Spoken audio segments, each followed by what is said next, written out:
연말정산 시리즈 세 번째 시간입니다. 앞에 두 시간을 통해서 우리는 하나님과의 관계를 우리가 올 한 해 어떻게 가져왔는가, 또 나 자신과의 관계를 우리 어떻게 가져왔는가, 이 부분들을 살펴보았습니다. 오늘은 타인과의 관계 부분입니다. 한 해 동안 어떻게 내가 지내왔나, 그리고 다가오는 2025년도를 타인과의 관계, 우리가 어떻게 마음 준비를 해야 할 것인가, 이 부분 생각하며 다루어 가고자 합니다.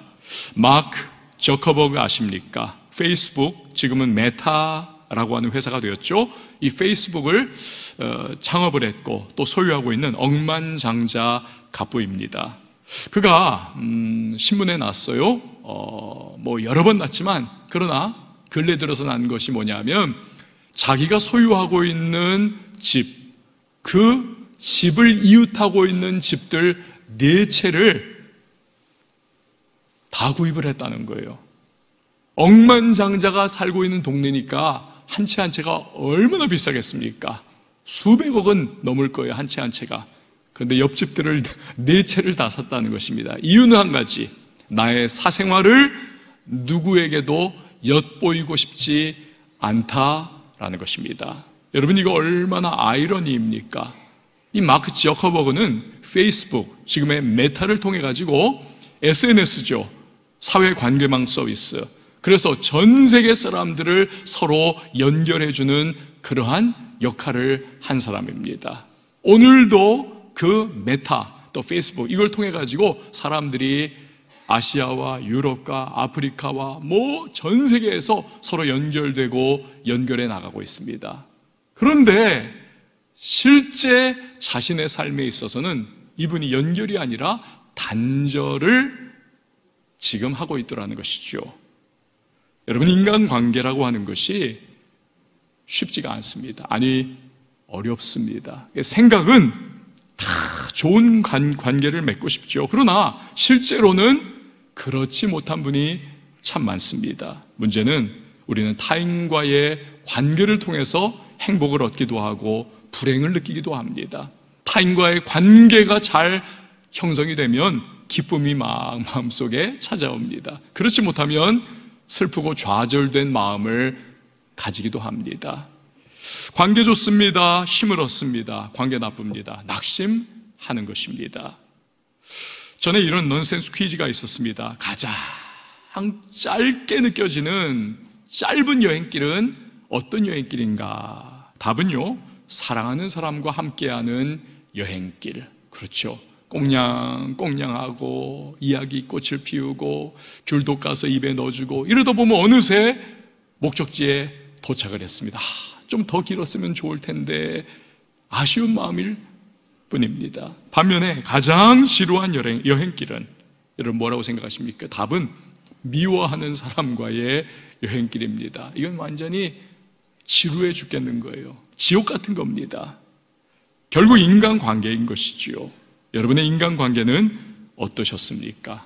가정에서, 친구들과의 관계에서, 그리고 일터의 현장에서. 잠언 27장 17절 말씀입니다. 철이 철을 날카롭게 하는 것 같이 사람이 그의 친구의 얼굴을 빛나게 하느니라. 즉, 서로에게 좋은 영향을 주는 인간관계를 통해서 사람은 성장하고 성숙하고 지혜가 쌓여 나간다는 것을 말씀하는 거지요. 이 말씀처럼 올 한 해 어떤 분은요, 좋은 만남과 인간관계를 통해 가지고 축복을 풍성히 누린 분이 계실 겁니다. 그래서 생각만 해도 하나님 너무 감사해요, 그분을 만나게 해주셨으니 너무너무 고마워요. 어떤 분은 우연히 전도를 받았습니다. 우리 교회를 소개받고 예배에 참석하게 됐고, 그래서 예수 그리스도를 나의 구세주와 주님으로 영접하게 되었습니다. 이런 분은 정말로 전도한 분에게 너무너무 그 무엇과도 비교할 수 없는 좋은 관계를 통한 축복을 누리게 된 거지요. 감사가 넘쳐날 수밖에 없는 것입니다. 어떤 분은 개인적으로 큰 어려움에 처했는데 누군가로부터 도움을 받았을 수 있습니다. 이것도 관계를 통하여 너무 큰 축복을 얻는 것 아닙니까? 반면에 올 한 해 관계 때문에 아이고, 어지간히 어려움을 겪은 분들도 적지 않을 겁니다. 예를 들어 원만하지 못한 인간관계로 인해서 마음고생 정말 힘들게 심각하게 겪은 분들도 계실 겁니다. 견원지간이라고 하죠. 개와 원숭이, 우리는 뭐 개와 고양이라고 하는데 중국에서는 개와 원숭이 사이와 같이 정말 만나기만 하면 이런 원수도 따로 없어요. 정말 힘들고 갈등이 끊이지 않는 그러한 경우도 있었을 겁니다. 어떤 분은 배신을 당해가지고 뼈아픈 눈물을 흘린 분도 계실지 모릅니다. 전에 미국의 CNN 방송에서 한국의 젊은 층이죠, 요즘 MZ세대라고 합니다. 이 MZ세대, 이걸 다룬 적이 있습니다. MZ세대가 인간관계를 너무 어려워한다는 거예요. 관계를 맺고 관계를 확장시키고 이어나가는 것, 이거 너무 서툴고 너무 힘겹고 하다 보니까 오죽하면 연애할 때도 그 성격 유형 검사 있지 않습니까? MBTI라고 하죠. 이 MBTI에 너무 의존을 한다는 거예요. 예를 들어서 저 사람 같은 MBTI는 나하고 너무 안 맞는 MBTI야. 그래서 아예 그런 사람 만날 생각 자체를 안 한다는 겁니다. 마음에서 탁 이미 밀어버린다는 거예요. 그 결과 뜻밖의 다가올 수 있는 멋진 만남이 쫙 펼쳐질 수도 있는데 그 인간관계의 기회를 놓치는 경우가 꽤나 많이 생긴다는 것입니다. 그런데 꼭 MZ세대 아니라 할지라도 인간관계에서 이 부정적인 경험을 자주 하다 보면요, 어떻습니까? 사람 만나는 걸 터부시합니다. 사람과의 관계를 이렇게 맺어가는 것에 대해서 굉장히 두려워하는 것을 볼 수가 있습니다. 일본에 특히 그런 사람이 많은 것 같아요. 은둔형 외톨이, 히키코모리라고 하죠. 이런 사람들이 무려 일본에 146만 명이나 있다고 합니다. 요즘에는요, 사람하고 결혼하는 것이 이게 너무 두렵고 힘들어가지고 사람 대신에 AI, 인공지능 캐릭터와 결혼을 하는 경우가 생긴다는 거예요, 일본에서. 도쿄에 살고 있는 공무원 곤도 아키히토라고 하는, 여러분 사진에 보시는 35살 청년이 바로 그런 사람 중에 하나다. 이 AI 캐릭터 지금 여러분 저 이렇게 보이지 않습니까? 그 캐릭터한테 말을 걸면 저 캐릭터가 인공지능이기 때문에 대답을 해준다는 거예요. 나 오늘 너무 피곤해, 나 좀 위로해줘. 그럼 아이고 얼마나 피곤하셨어요 서방님, 이러면서 그 말을 한다는 겁니다. 그 위로를 받는다는 거예요. 이제 회사 끝나고 집에 들어가면서 30분 정도 남겨두고 AI한테 전화를 해가지고 나 이제 곧 있으면 집에 도착해. 그러면은 알았어요 하고는 목욕물을 따뜻하게 미리 데워 놓는답니다. 회사에서 구박을 받고 기분이 너무 안 좋고 다운돼요. 그러면 막 문자 보내가지고 나 지금 너무 괴롭다. 그러면 힘내세요 막 이러면서 깜바레 막 이러면서, 그 일본 말이잖아요. 그럼 힘내라 막 이러면서 하여튼 굉장히 격려도 주고 문자를 또 보내준다는 겁니다. 그런 식으로 답변도 해주고. 무엇보다도 좋은 것은요, 살아가다 보면 부부싸움 하잖아요. 갈등의 소지가 전혀 없다는 겁니다. AI 캐릭터하고 무슨 갈등을 하겠습니까? 그래서 이 이야기를 소개한 신문기사의 제목이 뭐냐 하면 내 아내를 소개합니다. 부부싸움 할 일은 없네요. 제가 이걸 보면서 이 기사가요, 요만하게 실린 게 아니에요. 한 면 전체에 다 실렸었습니다. 메이저 신문인데 제가 이걸 보면서 야, 이거 지금 뭐 하는 거냐, 참 안타깝고 답답했었습니다.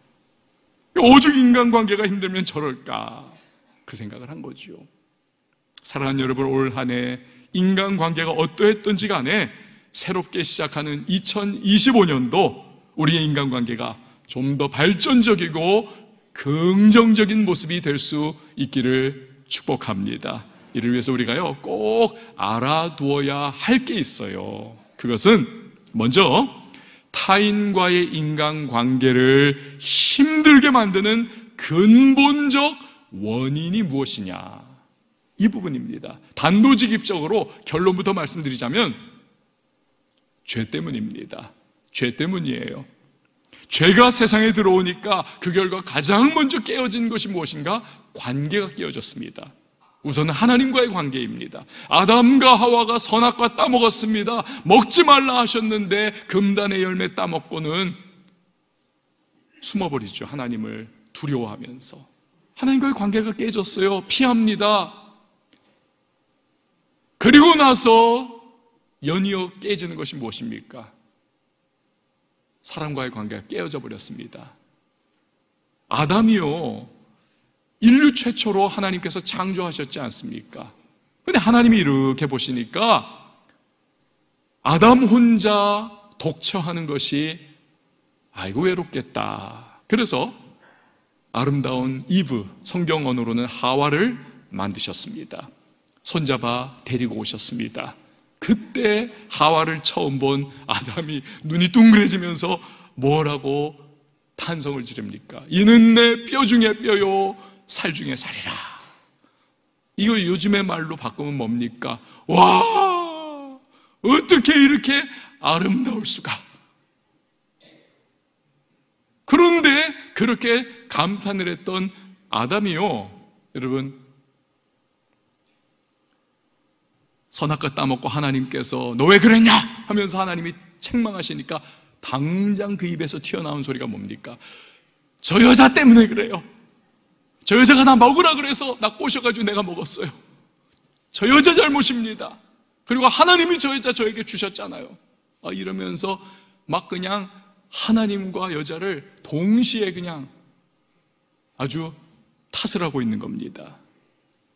여러분, 이처럼 부정적 인간관계의 근본 원인은 거슬러 올라가면 죄예요. 그리고 타락한 인간의 특징은 남을 탓하는 겁니다. 비난하는 겁니다. 굉장히 이기적인 거죠. 전부 다 너 때문이라는 거예요. 물론 부정적이거나 깨어진 인간관계에 있어서 그 이유 중에 많은 부분이 그 사람이 잘못한 것일 수도 있습니다. 그러나 일정 부분은 나에게도 이유가 있을 수 있습니다. 왜냐하면 나 역시도 죄성 가득한 존재이기 때문에 그렇습니다. 우리 인간관계가 여러분 일방적이 아니지 않습니까? 상호적이지 않습니까? 주거니 받거니 하면서 모든 게 다 너 때문이야. 그러면 마음은 시원할지 몰라도요, 이게 해결의 실마리 자체를 발견할 수가 없는 것입니다. 너도 부족하지만 나도 부족하지, 우리가 모두 그렇지, 이 마음을 가질 때 인간관계가 조금이라도 개선될 여지가 생기는 것입니다. 제임스 패트릭 킨이라고 하는 분이 쓴 시가 있어요. 영어 제목이 The Cold Within, The Cold Within. 대충 한국어로 번역 제목으로 만들면 마음속의 차가움이라고 하는 제목으로 그렇게 번역할 수 있을 겁니다. The Cold Within, 마음속의 차가움. 이런 내용이에요. 아주 춥고 어두운 곳에 6명의 남녀가 갇혀 있습니다. 작은 모닥불 하나가 겨우겨우 꺼질 듯 말 듯 타오르고 있습니다. 조금 있으면 나무가 다 타서 꺼져버리고 말 거예요. 춥습니다. 어떻게든 오늘을 견뎌내야만 합니다. 그런데 이 6명에게는 손에 다 저마다 지팡이가 들려있어요. 나무 지팡이가. 그 지팡이를 넣으면 불이 타오르고 그 추위에 몸을 녹여 그 밤을 무사히 지내게 되는 겁니다. 근데 이때 백인 여자가 지팡이를 꽉 움켜줘요. 내놓지를 않습니다. 자기 지팡이를 태워가지고 마주 보이는 그 흑인을 따뜻하게 해준다. 말이 안 된다고 생각하는 거예요. 두 번째 사람은 남에게 베푸는 것은 그 교회 갔을 때나 하는 일이고 그냥 오늘 밤을 어떻게든 넘기기만 하면 되지, 그 생각에 지팡이를 내놓지 않습니다. 세 번째 사람은 남루한 옷을 입고 있습니다. 그는 속으로 생각합니다. 저놈의 부자들을 위해서 내가 왜 희생을 해야 하는가? 어림도 없지.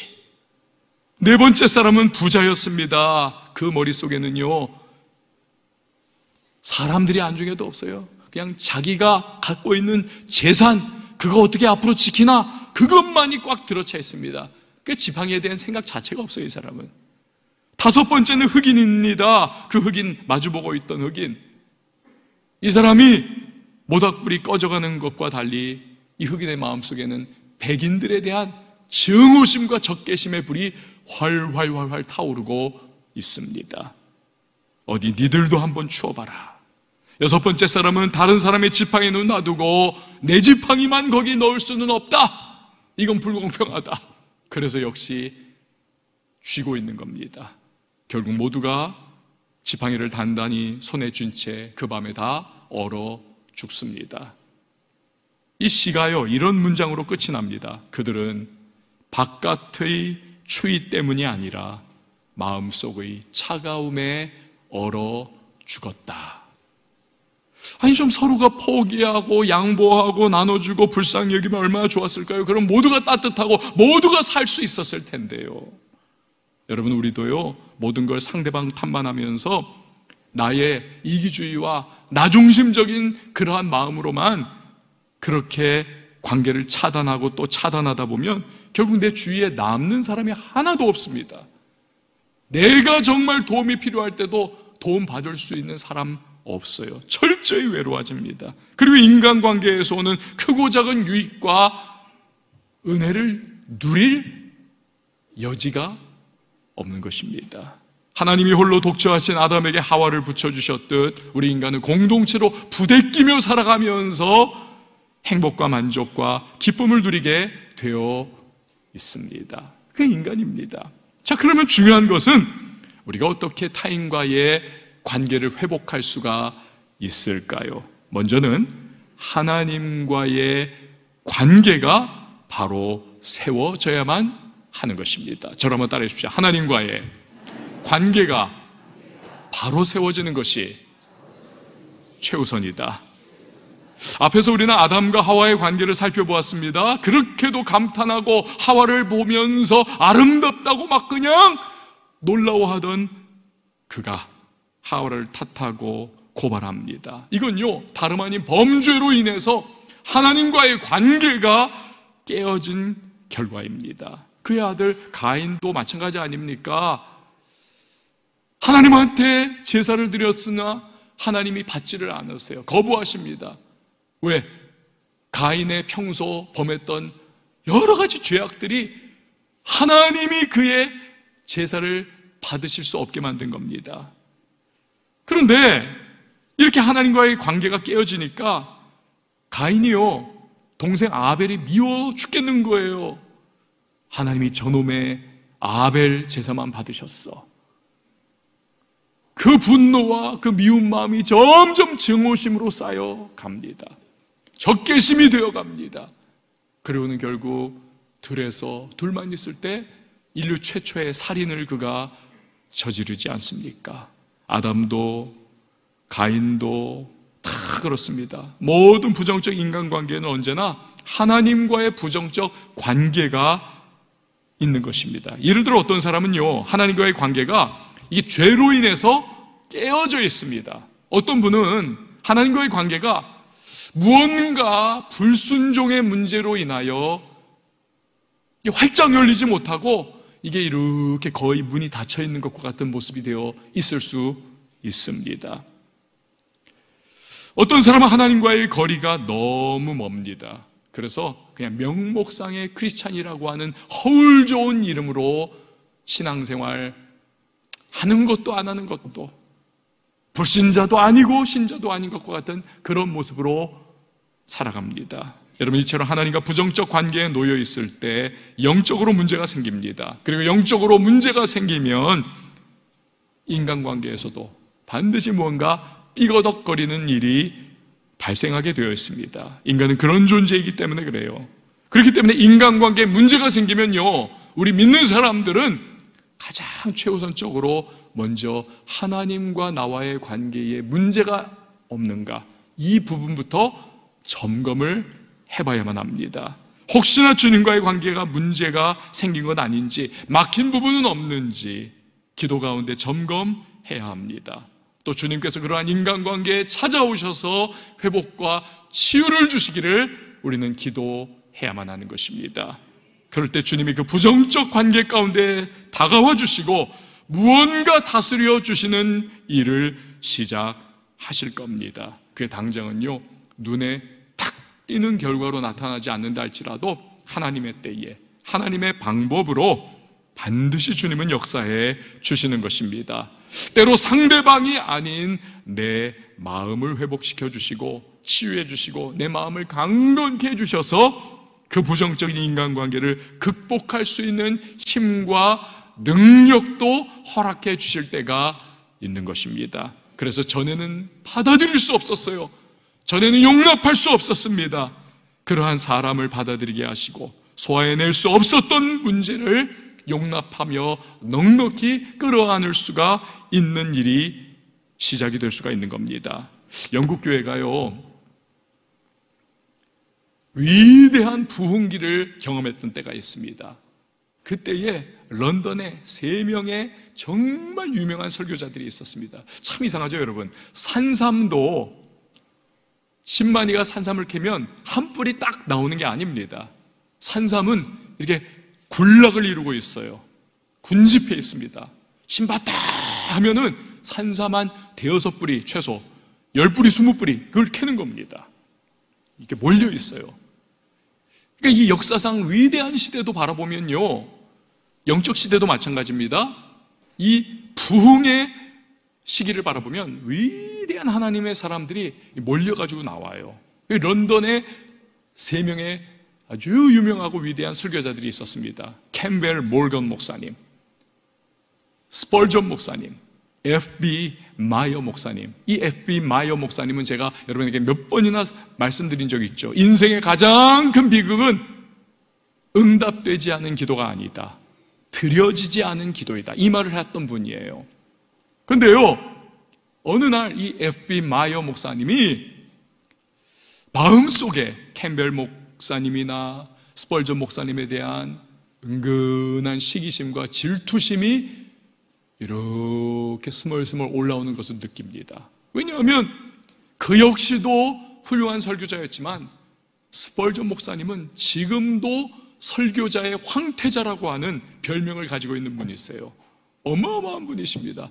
제 책장에도 그의 설교집이 이렇게 전질로 꽂혀 있어요. 캠벨 목사님도 엄청난 설교자예요. 근데 그에 비해서 이 F.B. 마이어 목사님 좀 지명도가 약간 떨어지거든요.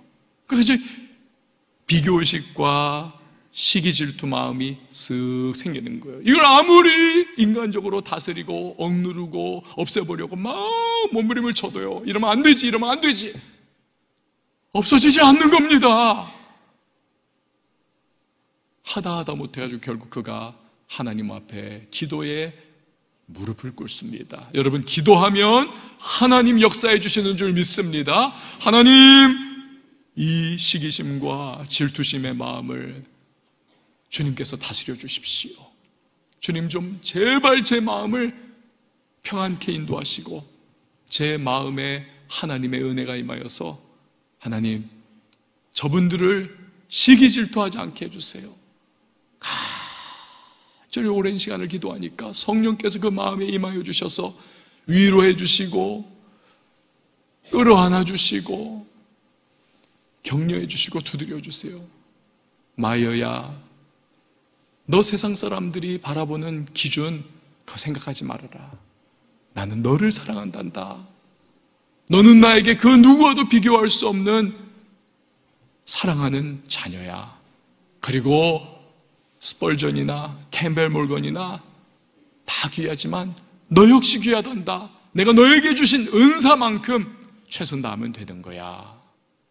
이러한 주님의 은혜를 그가 응답 가운데 누리니까 싹 봄에 눈이 녹아버리듯이 시기와 질투와 그 비교의식이 사라져버리더라는 거예요. 그러면서 심지어는 기도가 더 나오는 거예요. 하나님, 우리 캠벨 목사님과 스펄전 목사님을 축복하시고 더 축복하소서. 그래서 이 시대 속에 더욱더 위대한 부흥을 일으키게 하시고 저들의 교회가 더욱더 성장하게 하시고 저들이 하나님께 더 귀하게 쓰임받게 하여 주옵소서. 그러면서 마음이 정리가 됐다는 거예요. 자유함을 누리게 된 거죠. 이 세 목사님이 정말 좋은 인간관계를 가지면서 그 시대의 위대한 영국 교회의 부흥을 이끄는 하나님의 사람들로 멋지게 쓰임을 받았던 겁니다. 할렐루야. 여러분, 잠언 16장 7절에 우리 인간관계를 위한 금과 옥조와도 같은 말씀이 적혀 있어요. 우리 같이 한번 읽어봅니다. 시작. 사람의 행위가 여호와를 기쁘시게 하면 그 사람의 원수라도 그와 더불어 화목하게 하시느니라. 아멘. 사랑하는 여러분, 먼저 하나님과의 관계임을 기억을 하시기를 바랍니다. 그럴 때 주님이 우리의 인간관계를 위한 은혜의 도움을 베풀어 주시는 것입니다. 자, 그리고 나서 중요한 것이 오늘 읽은 본문의 말씀을 타인과의 관계에 우리가 적용을 하는 겁니다. 오늘 본문 마태복음 7장 12절 우리 같이 읽어봅니다. 시작. 그러므로 무엇이든지 남에게 대접을 받고자 하는 대로 너희도 남을 대접하라. 이것이 율법이요 선지자니라. 아멘. 남에게 대접받고자 하는 대로 너희도 남을 대접하라. 이 말씀을 일컬어서 황금률, the golden rule, 금과 같이, 황금과 같이 너무너무 귀한 말씀이라는 거예요. 황금률. 그렇습니다. 내가 대접받고 싶은 대로만 남을 대한다면 인간관계가 원활해질 수밖에 없는 거지요. 제가요, 참 좋아하는 목사님이 한 사람이 있습니다. 참 좋아하는 목사님. 나이가 저하고 같아요. 성품이 참 좋습니다. 목회도 굉장히 잘합니다. 근데 교만하지도 않아요. 집안도 아주 좋습니다. 목회자 집안에. 게다가 위트도 풍부하고 유머 감각도 탁월합니다. 무엇보다도 이분이 배려심이 굉장히 깊어요. 그러니까 누구를 만나든지 정말 배려해주고 경청해주고 최선을 다해서 생각을 해줍니다. 그러니까 이분과 함께 있으면 대접받는다, 그 느낌을 받습니다. 그러다 보니까 저도 그 목사님만 만나면 어찌하든지 정말 잘해주고 싶은 마음이 저도 이렇게 막 생겨나는 걸 느껴요. 이번에 그 목사님의 이제 아이가 셋인데 막내 딸이 이번에 이제 대학 수능 시험을 쳤습니다. 잘 쳤대요. 이분들은 이제 길고 길었던 새 아이 키웠으니까 막내 이제 대학 들어가니까 길고 긴 수험생 부모 딱지를 떼게 되는 겁니다. 그래서 저희 부부가 이 목사님 네 분을 저희가 한번 대접을 해야 되겠다. 그동안 수고 많았다고. 그래가지고는 좀 세게 대접을 했습니다. 세게 대접을 했어요. 그랬더니 며칠 전에, 정확하게는 금요일 밤에 그분으로부터 택배가 왔습니다. 받아보니까요, 독일 사람들이 성탄절을 앞두고 먹는 아주 달콤한 슈톨렌이라고 하는 빵이 있습니다. 슈톨렌. 그 빵에다가 편지까지 딱 깃들어가지고 슈톨렌의 유래와 만드는 방법과 역사와 어떻게 먹는가, 언제 어떻게 그것을 먹어야 돼, 그거 쫙 적어놨더라고요. 너무나 상세하게. 그러면서 이번 성탄절을 기쁨 속에 맞이하시고 이 빵과 함께 즐거운 시간을 온 가족이 보내세요, 이러면서 또 선물을 보내왔더라고요.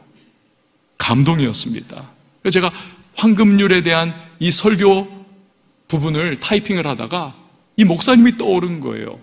너가 대접받고 싶은 대로 남을 대접해라. 야, 그분이 정말 그런 삶을 살지. 여러분, 천국과 지옥에 대해서 이런 이야기 들어본 적이 아마 한 번쯤은 있으실 겁니다. 천국과 지옥, 이건 그냥 우스갯소리예요. 천국과 지옥에 가면 진짜 상다리가 부러져라 잔치상이 그냥 차려져 있다는 겁니다. 잔치상이. 근데 문제가 뭐냐 하면 젓가락, 숟가락이 너무 길다는 거예요. 너무 길다. 그러니까 이거 찝어가지고 내가 입에 못 넣는 거예요. 절로 가니까 끝이.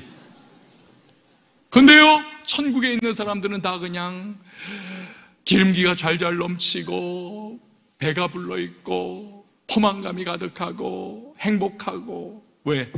내 입에 못 넣는 대신에 저 사람을 먹여주는 거예요. 앞에 있는 사람들을, 옆에 있는 사람들을 다. 그리고 그 사람도 저를 먹여주고. 그러니 다들 그 맛있는 음식을 그냥 푸짐하게 먹고 행복한 거죠. 천국처럼. 근데 지옥에 가면 다 바짝 말라 있어요. 해골처럼. 왜? 나 하면서 내가 먹으려고만 하니까 이게 길 이상 들어가질 못하는 겁니다. 그래가지고 지옥 같은 생활을 늘 그곳에는 한다는 것이죠. 대접받고 싶은 대로 남을 대접하는 황금률이야말로 풍성한 관계의 비결인 거지요. 여러분 욥을 아시죠? 하루아침에 재산 다 잃었습니다. 10명 자녀 다 비명행사했습니다. 자기 몸엔 악창이 들었습니다. 하루하루 사는 것보다 죽는 것이 낫습니다라고 그는 탄식할 수밖에 없습니다. 그런데 위로해 주겠다고 찾아왔던 형제 같던 친구들이 하나같이 다 돌변해가지고는 욥을 저주하고 악담하고 비난하고 비판하는 거예요. 왜? 하나님은 악인을 징계하시는데 네가 지금 징계를 받고 있는 이 모양새는 이건 상상 초월이다. 어떻게 하루아침에 온 재산, 갑부재산 다 잃고 자녀 10명 다 비명행사하고 네 몸에는 악창이 들려가지고 이 꼬라지가 됐냐. 아내도 떠나가고 친척들 다 떠나가고. 고로 너는 악인이다. 빨리 회개해라. 이 못난 못된 놈아. 막 인격살인을 하는 거예요. 욥이 그냥 나 그렇지 않다, 그거 아니다 아무리 항변을 해도요 계속 공격을 해요. 그래서 막 욥의 항변과 그들의 공격이 막 계속되면서 욥기가 계속 길어지잖아요. 계속 길어지지 않습니까? 그러다 나중에 끝물에 가가지고 이 하나님께서 직접 나타났어요. 그래가지고 그 친구들을 하나님께서 징계를 막 하시고 책망을 하십니다. 니들이 뭐 잘했다고 욥을 그렇게 공격하냐. 다 내 뜻이 있어가지고 이 상황을 허락한 것인데. 그러면서 욥에게 너의 친구들을 위해서 네가 중보의 사죄의 제사를 드려라. 그럼 내가 용서한다. 여러분 정말 욥이 그동안 당한 것과 인간적인 마음으로는 절대로 그들을 위해서 번제를 드려줄 수 없는 겁니다. 하지만 욥은 순종합니다. 황금률을 적용하는 겁니다.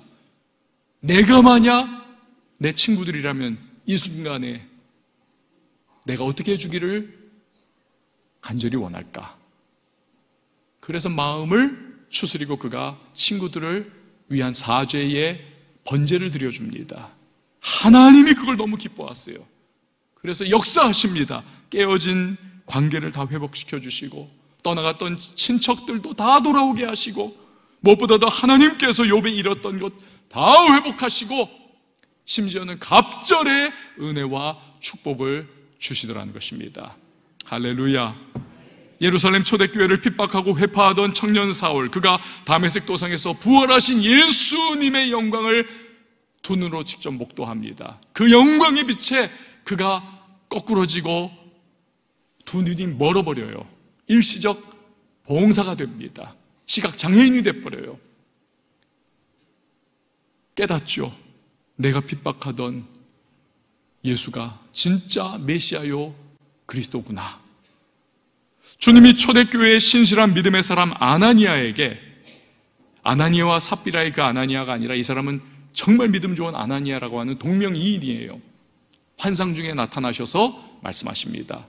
사울이라고 하는 자가 눈이 멀어 있다. 네가 가서 안수기도 해줘라. 눈을 뜨게 한다.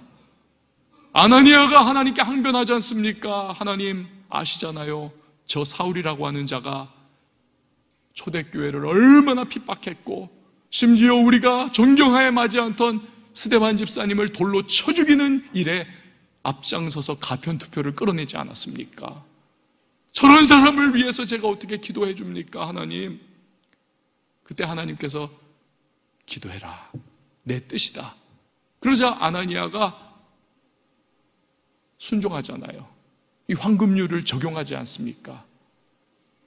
사울에게 지금 간절히 절실히 필요한 것은 우리 믿는 자들의 용서와 기도가 아니겠는가. 그래서 위에서 안수기도 해주지 않습니까? 그때 눈에서 비늘 같은 게 벗겨지면서 그가 다시 보게 되고, 그래서 기독교는 사울이 변화하여 바울이 되고 위대한 사도요 위대한 선지자를 얻게 되었던 것입니다.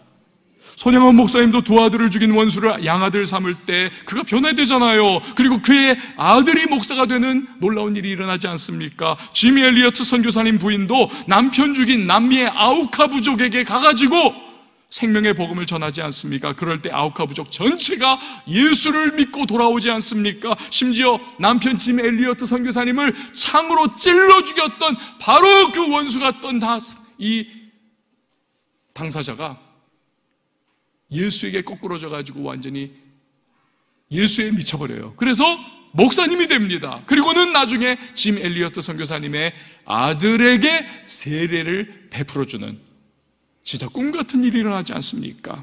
여러분, 이처럼 황금률은 모든 관계를 뚫어주고 생명을 불어넣어주는 가장 귀한 이 관계의 원리가 되는 것입니다. 할렐루야. 예수님이 이 땅에 오신 것 자체가 바로 황금률의 적용이 아닙니까? 하나님과 원수되었던 우리 아닙니까? 우리에게 가장 필요한 것이 무엇입니까? 하나님의 은혜 베풀어 주시는 것 아닌가요? 그런데 하나님은 은혜 정도가 아니라 은상가은, 은혜 위에 은혜, 즉 예수 그리스도와 그 복음을 우리에게 보내주시지 않았습니까? 그래서 우리가 그 예수를 믿고 구원받아 하나님의 자녀가 되는 권세를 누리고 있는 줄 믿습니다. 이런 놀라운 은혜를 받았기 때문에 우리는요, 자발적으로 감사의 넘치는 마음으로 매주마다 하나님을 예배하고 찬양하고 노래하지 않던가요? 이처럼 죄로 인해 깨어진 우리와 하나님과의 관계도 주님이 황금률을 통하여 회복시켜 주신 것입니다. 사랑하는 여러분, 우리는 관계 때문에 행복하거나 불행합니다. 기뻐하거나 슬퍼합니다. 힘을 얻거나 낙심에 빠집니다. 올 한 해 어떠셨습니까? 다가오는 2025년 우리 먼저 하나님과의 관계가 원활해질 수 있기를 축원을 드립니다.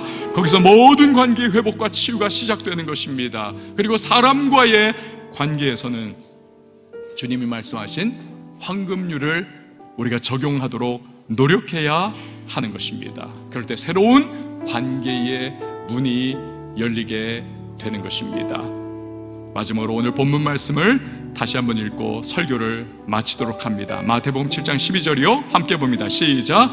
그러므로 무엇이든지 남에게 대접을 받고자 하는 대로 너희도 남을 대접하라. 이것이 율법이요 선지자니라. 아멘. 여러분, 주님의 우리를 향한, 우리가 정말 간절히 필요했던 그 사랑이 우리에게 주어졌습니다. 그래서 그 사랑 때문에 우리가 숨쉬며 살아가고 있습니다. 은혜를 누리고 있습니다. 주님께서 우리에게 그 사랑을 마음껏 누리라고, 그리고 또 흘려보내라고 말씀하고 계십니다. 오늘 이 찬양과 함께 그 주님을 노래하고 높여드리는 시간 됐으면 좋겠습니다. 주 사랑이 나를 숨쉬게 해. 세상 그 어떤 어려움 속에도 주 은혜로 나를 돌보시며 세상 끝날까지 지켜주시네. 주 사랑이 나를 숨쉬게 해. 세상 그 어떤 어려움 속에도 주 은혜로 나를 돌보시며 세상 끝날까지 지켜주시네. 주님만이 내 아픔 아시며 주님만이 내 영혼을 만지네. 어느 누구도 나를 향하시 주님의 사랑을 끊을 수 없네. 주님만이 내 능력이시며 주님만이 나의 구원이시네. 어느 누구도 나를 향하시 주님의 사랑을 끊을 수 없네. 주 사랑이 나를 이끄시 수 없는 그곳으로, 내가 갈 수 없는 그곳으로 주의 사랑 나를 붙드시며, 주의 사랑 나를 붙드시며 세상 끝날까지 인도하시네. 주 사랑이 나를 이끄시네. 주 사랑이 나를 이끄시네. 세상 갈 수 없는 그곳으로 주의 사랑 나를 붙드시며 세상 끝날까지 주님만이